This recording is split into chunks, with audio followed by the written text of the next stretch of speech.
फुटाइकन झिकिरहेको। अनि त्यसपछि त यो चाहिँ अब सिँगै झिकौँ न त होइन। अब चट्ट लाएर सफा गरेर आज अब बेलुकामा अब खाली नै छ, मजाले क्लिन बनाएर अनि त्यसपछि त फेरिदिन्छु भनेर सुरु गरेँ काम गर्नलाई।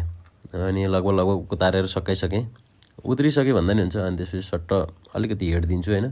टेम्परेचर धेरै राख्नुहुन्न, क्यामेरामा इफेक्ट पर्छ, त्यही भएर थोरै लो टेम्परेचरमा सट्ट हिट गरेर अनि फ्याट झिकेँ मैले, निस्क्यो होइन। अनि यो काम गर्दाखेरि चाहिँ क्यामेरा चाहिँ एकदम जोगाउनुपर्छ क्या। केही गरी हातको औँलाले टक्क छोयो भने अरू केही सिसाको टुक्राहरू अनि गमहरू धुलोहरू गएर बस्यो भने चाहिँ यसको चाहिँ फेरि क्लिन गर्दाखेरि पनि खासै राम्रो हुँदैन क्या। क्लिन गर्नुभन्दा नगर्नु त्यतिकै छोडिदिनु नै बेटर हुन्छ क्या। किनभने यसको यति सेन्सिटिभ हुन्छ कि क्यामेरा चाहिँ। अनि त्यसपछि त एकदम जोगाएर सट्ट लाएर मैले सफा गरेर भ्याएँ होइन। अनि अब ब्याक प्यानल पनि ओरिजिनल फेर्नु पऱ्यो। अनि यसको वायरलेस झिक्छु होइन।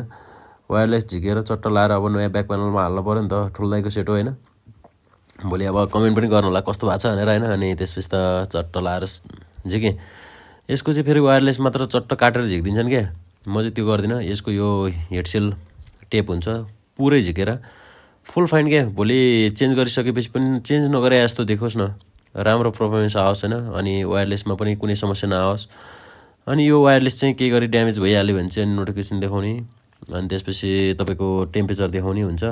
अनि त्यही भएर राम्रोसँग जतन गरेर झिक्नुपर्छ। ओरिजिनल ब्याक प्यानल चाहिँ यही हो है, 100% ओरिजिनल हेर्नुहोस् मार्केटको। अनि हङकङबाट आएको ब्याक प्यानल चट्ट लाएर चेन्ज गर्दैछु दाइको सेटमा चाहिँ। अनि त्यसपछि त चट्ट लाएर ल अब म फिटिङ गर्न सुरु गर्छु होइन।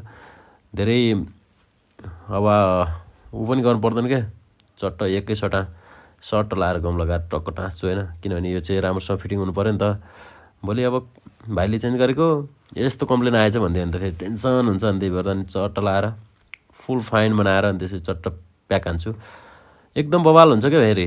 ओरिजिनल भने ओरिजिनल हो नि त, हेर्नु न बवाल हुन्छ होइन। यो क्वालिटीको ब्याक प्यानल चेन्ज गर्नुभयो भने चाहिँ तपाईँको क्यामेरामा पनि कुनै पनि डाउटै छैन क्या। त्यति राम्रो लेन्स छ क्यामेरा लेन्स पनि होइन। मान्छेले फेरि यो चेन्ज गरिसकेपछि त क्यामेरा लेन्सैसम्म आउँदो रहेछ, अनि त्यसपछि त फोटो चाहिँ कस्तो आउँछ भन्दै हुनुहुन्थ्यो। फोटो त बवाल आउँछ नि। मैले पनि ब्याक प्यानल चेन्ज गरेकैबाट खिचेको ब्याकग्राउन्डमा बसेको फोटो होइन। टक्क लाएर अब ल हेर्नुहोस् मैले फिटिङ गर्न सुरु गरेँ, फिटिङ सकाएँ। अब एकमुठी जति रबर चट्ट बाँधेर अनि त्यसपछि दाइलाई लेयर गरेर चट्ट दिने हो। अनि त्यसपछि त सकिएको नि। तपाईँको पनि ब्याक प्यानल चेन्ज गर्नु छ भने चावल चुचीपाटी चोक आइएस नेपाल टेक्निसियन दिपेशलाई सम्झिनुहोस् क्या। एकछिनमा चट्ट लाएर तपाईँ चिया खाँदै मैले फोन फुल फिट गरेर अनि त्यसपछि फाइन बनाएर दिन्छु होइन। ल हेर्नुहोस् अब मैले एकमुठी रबर बाँध्छु। अनि त्यसपछि त क्यामेरा पनि बवाल हुन्छ क्या, त्यस्तो केही क्वालिटीको हट्दैन क्या। ढुक्क भएर मजाले